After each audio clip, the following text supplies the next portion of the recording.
Welcome back to B2B Growth. I'm Logan Lyles with Sweetfish Media. Today, I'm joined by Etai Beck. He's the co-founder and CEO over at Folloze. Etai, welcome to the show. How's it going today? Hey, good morning, guys. It's going great. Lovely weather outside here in San Mateo, and looking forward to chat with you. Awesome, man. We were just talking about the sunshine. It's shining here in Colorado. It's shining in California. Wherever our listeners are, I hope they're getting some nice weather today. Etai, we're going to be talking about personalization at scale throughout the customer journey today, something that is key to what you guys have been talking about lately over at Folloze. But for some context, for our listeners who aren't familiar with you and your team, can you give us a little bit of background on yourself and what you and the team at Folloze are up to these days? For sure. Thank you, Logan. And I've been in business for like 15, almost 20 years now. Started from unified communications and networking, and did a lot of product management and product marketing and business development and so on. And I always have been struggling with how do you actually message properly to every one of your target accounts at scale consistently from both marketing and sales. And got to the point at some stage in my career that I wanted to, I want to solve this. I want to solve it once and for all. And so for all companies that are kind of facing enterprise as a market, they deserve better. So here we are. I love it. I love it. And I love to hear that broad background from product marketing to business development to now, founding a company. So let's jump in and talk about personalization because I've heard this mantra from you guys as of late. It's not just about personalizing that email copy or that ad. It goes a bit broader than that. Tell us a little bit about the scope and kind of the future that you guys are seeing when it comes to personalization throughout sales touch points as well as marketing. Right. Maybe we should talk a little bit about why even personalize anything, right? I think as consumers, we have been kind of used in the past decade or so that everything became just hyper personalized, right? When you go to Starbucks, right, you choose that very, very specific flavor of coffee in the morning, right? Why not everything else? And when there's a whole bunch of different consumer side examples. But when you come to work, why is it that you need to see ads and emails and sales pitches that are all too generic and broad? This is not working anymore. The whole theory of a kind of a linear funnel when marketing are just putting out their generic content and very broad kind of a campaigns, and there are progressing leads down the funnel to score them and then hand them over to sales. This is a known secret, right? This is not working well. It's been working well for those B2B environments where it's a highly repeatable velocity sales, but it's not working well if you have a bit of more complexity in your sale. Any company that has solution selling, value selling, all these people, they know that they have to treat every customer as its own entity. And it's time for marketing and sales to come together and find a structured way on how to do that at massive scales. And this is why we think personalization is the kind of the core of the next generation of the marketing stack and marketing practice. I imagine some of that unlock for you, mentioning your time in sales and business development. Every B2B seller that I know understands the power of personalization, of taking that generic value prop and personalizing it, and also of multi-threading. So, to me, it's personalizing based on the account and the research that you're doing, but it's also based on the individual because we all know that there are multiple people involved in every B2B buying decision. Are those some of the things that were in your mind on this topic as well, Etai? Absolutely. When we think about personalization, it is about industry, about account, about a person, their role. It's about the stage of their buyer journey. It's about the specific need that they have. All right, the personalization is a very sophisticated idea that would really is aiming at tailoring the discussion between a vendor and the customer or prospect to be very much on point to what the customer is really looking for.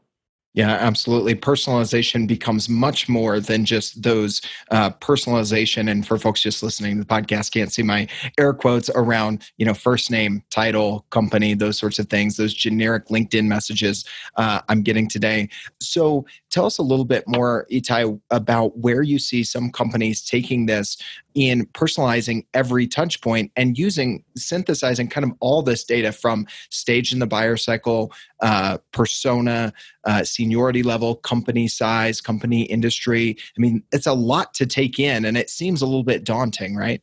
Right, right. I think the reference we need to make here is to account-based marketing.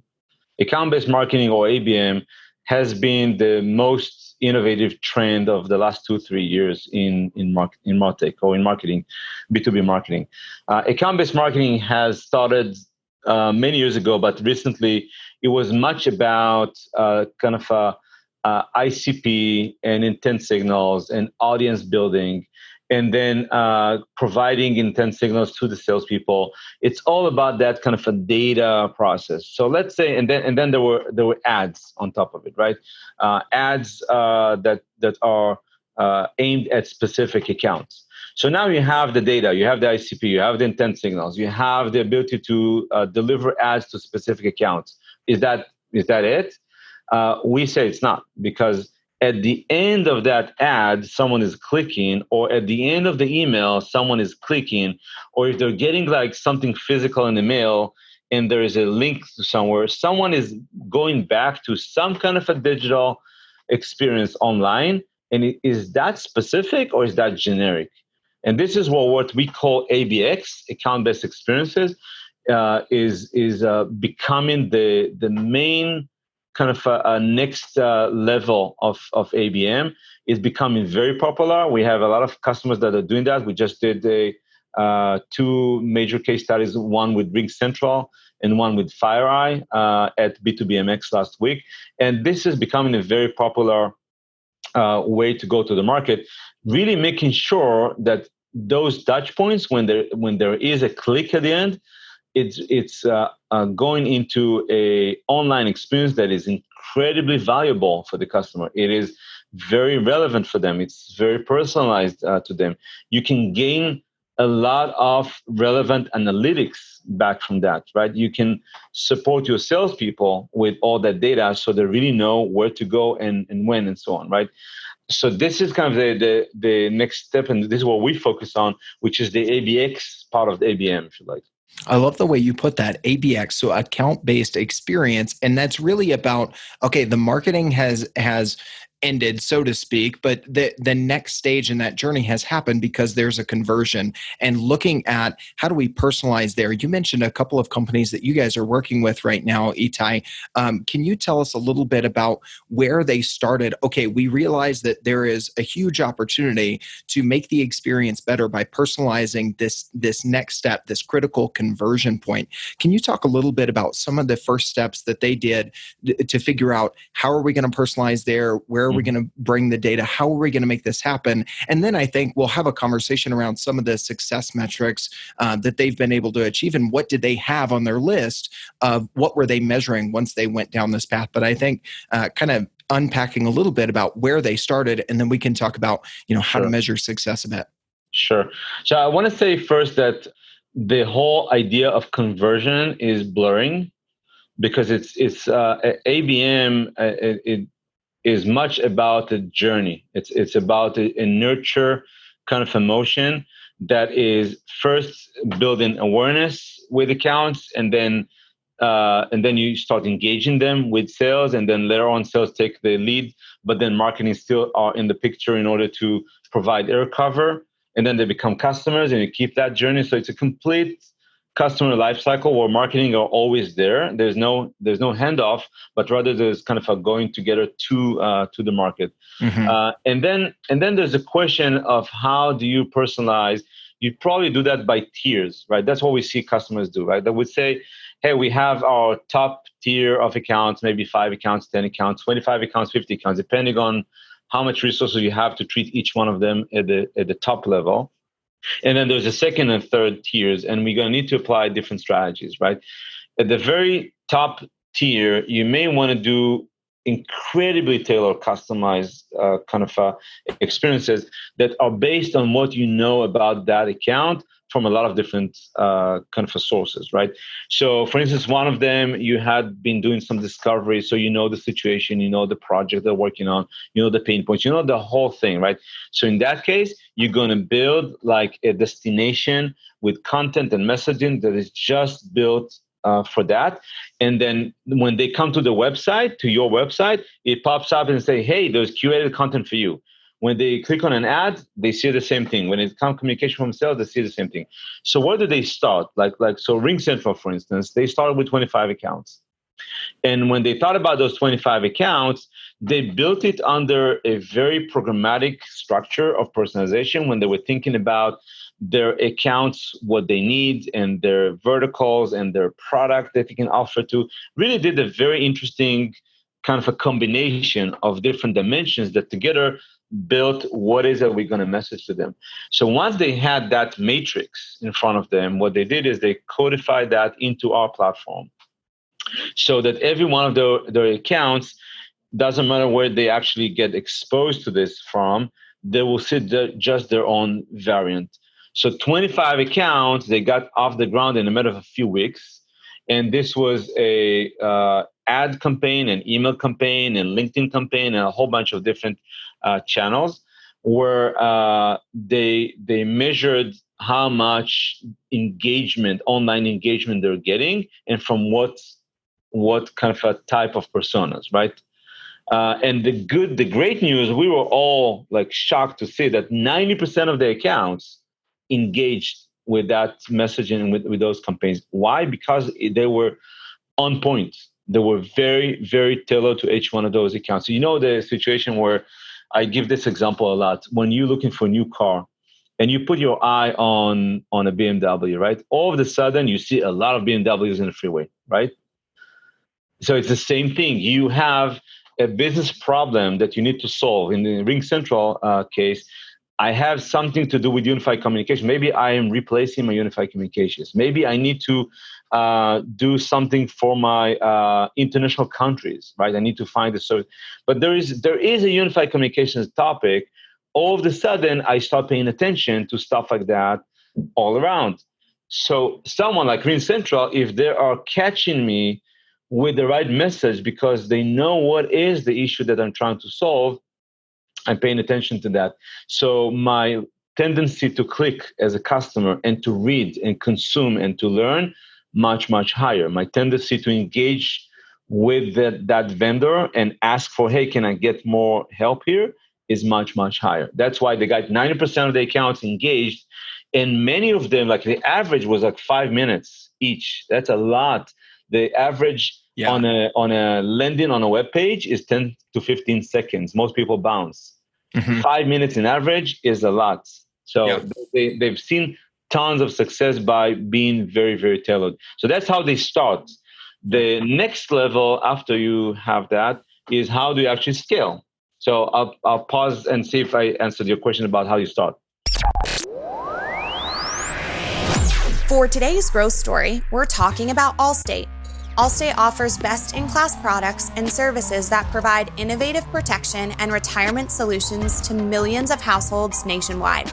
But when Allstate needed to increase traffic and conversion rates on their website, they knew they should turn to the pros at Directive.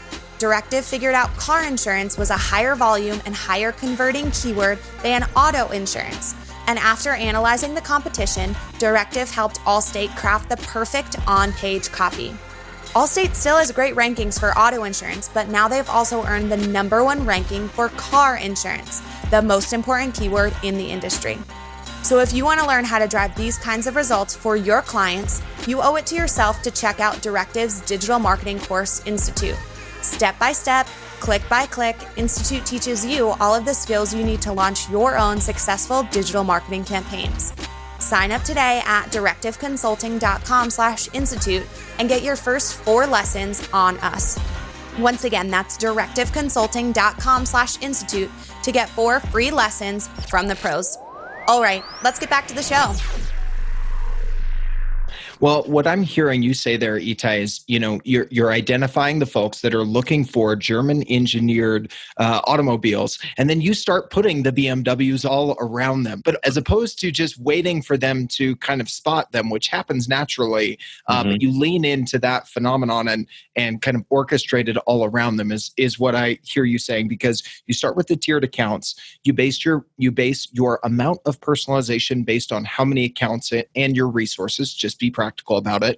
Right. And then that same level of personalization, whatever that is that you've decided on, it is consistent across sales, ads, landing pages, LinkedIn, and whatever. So that's what I hear you saying there. I would love to hear, any correction there, or let's go to the next step there. No, so this is very accurate. I think what's actually now unlocking this whole idea of really being that personalized is technologies like ours, a little promotion here, that is allowing you to really do that very quickly, because you don't need to integrate a whole bunch of different services, data and whatnot. We bring in the data, the identity kind of a service, the experience itself, the analytics is all built into one platform that any person 5 years or older can actually kind of a build. And that means that you can really get to value very, very fast. So someone like Ring Central, they got that off the ground in a matter of a few weeks, and they were able to quickly iterate and improve. And that's very, very important these days, because the pace of business is so rapid. And you can't just keep on doing projects that take you like months and years and cost you millions. You have to be quick, learn, and go to the next level. So starting fast, being able to still bring a very solid personalization to the game, learn from that, and get ready to the next step is incredibly critical. Yeah, absolutely. We see so many companies who are, talking about podcasting that we work with, and they take so long just trying to come up with the exact perfect content plan, and the exact shade on their logo. But those that hit the pedal fast and go and then iterate from there are more successful. So it doesn't matter if it's podcasting or ABM, whatever the case may be, speed is going to be in your favor. So let's talk a little bit about scaling and then measuring success as we round out the conversation today, Etai. Sure. So scaling is very important. So we have seen also in the first kind of incarnation of ABM, if you like, maybe the ability to kind of target 10, 15 accounts, 25 accounts. That's about that from, just do it manually. But then many of our customers, they come to us when they say, all right, I was able to do that level, and it was pretty heavy lifting. Now they told me you were successful, go do it to 500 accounts. And you know what? Actually, if you think about it, if I'm a B2B vendor and I have an audience of 5,000 targets in my addressable market, or maybe 50,000, each and every one of them deserves to be served very, very personally, right? So I need to make sure that I can scale this. So in order to scale that, now you need to, in the second and third tier, you need to start thinking about clusters of accounts, maybe in segments based on topic or based on vertical or based on what is your major segmentation. But then within that segment, you want to apply dynamic personalization that is automatically learning the situation over time and being more and more accurate as time goes. And this is where technology is a must-have, because you cannot anymore do it manually. It doesn't matter how many people you have. So scaling is where ABM is becoming. And if you think, if you saw recently some reports from Forrester, Steve Casey, which is a principal analyst there, he covers ABM, and he's talking about that ABM eventually will become de facto B2B marketing practice. So the ABM as a category is going to become the B2B marketing practice. In order for that to happen, we have to solve that scale of personalization. Otherwise, we're going to be limited to maybe 100, 150 accounts. So that's where we focused on, and we see our customers are now focusing on, because they want to get that ABM or kind of an ABX notion to every one of their accounts, not only the top ones. Yep. So we've talked about the first of the two S's as it's coming out in the conversation today, starting, scaling. Let's talk about the third as we round it out today, Etai, in success. Let's talk about some measuring success. What are some of the metrics that your customers are looking at? You talked about, a great example of looking at engagement, both as a percentage of the accounts and then the time on those assets. What else are folks doing to look at their initial successes?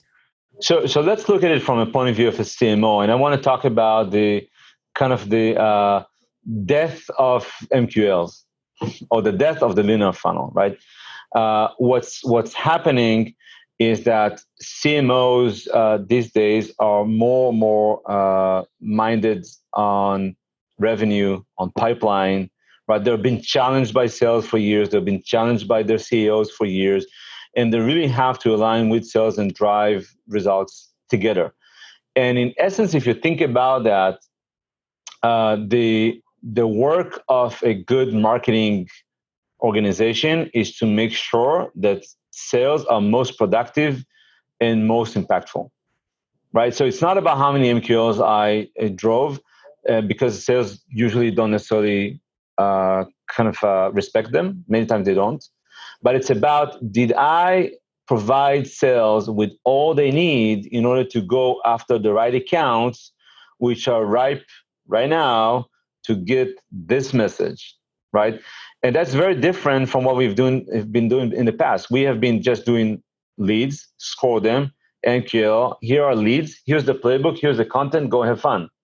And that's not working well, right? Instead, think about, what I'm doing as a marketer, what I'm doing is that I'm actually taking intent data, and based on that, I'm running campaigns that allow me to collect more intent data. And based on that, I'm now putting in front of salespeople, hey, here are some accounts you want to go after with this message. And by the way, the campaign is here, ready to go. Just click here and it goes from you, right? And then you just monitor for the analytics, right? So the way that I need to measure as a marketer is the level of interest and intent on an account level, right? And then use that in order to activate sales onto those specific accounts. And then the ultimate measure is how many new opportunities were created as a result of that. And we have some of our customers show actual pipeline and revenue attribution to those kind of emotions, and they are fantastically high. I'm hearing customers that say that this is working 5 to 6 times better than anything else they've done in the past. Wow. Well, that is a great stat to end the conversation on today. I know most sales teams would be looking at, 5 to 6x what we're doing now in efficiency and results driven is something that anybody would stop and take pause over. So, Etai, this has been a great conversation. I really appreciate the way that you've unpacked this term account-based experience and then looked at how do we start it, how do we scale this process, and then how do we measure success as we go along. If anybody listening to this would like to stay connected with you and the Folloze team or reach out, ask any follow-up questions, what's the best way for them to take those next steps? Easiest, go to our website, folloze.com, FOLLOZE.com. Start a chat with our team. We'll take it from there. We came out with a what we call a blueprint, like the personalization blueprint that's out there. We have it on social. We have it available for people also from our website. We are coming now with a kind of a spotlight, a blueprint just for ABX. So watch out for that. Stay tuned. And we are more than happy to meet any prospect or customer that is considering this, just to have a workshop on ABX, see how that can apply to their business. Whether they buy from us or not, we're happy to help them with their first few steps. I love it. Etai, thank you so much for joining me on the show today. Thank you very much. Thanks a lot. I hate it when podcasts incessantly ask their listeners for reviews, but I get why they do it, because reviews are enormously helpful when you're trying to grow a podcast audience. So here's what we decided to do. If you leave a review for B2B Growth in Apple Podcasts and email me a screenshot of the review to james@sweetfishmedia.com, I'll send you a signed copy of my new book, Content-Based Networking, How to Instantly Connect with Anyone You Want to Know. We get a review, you get a free book. We both win.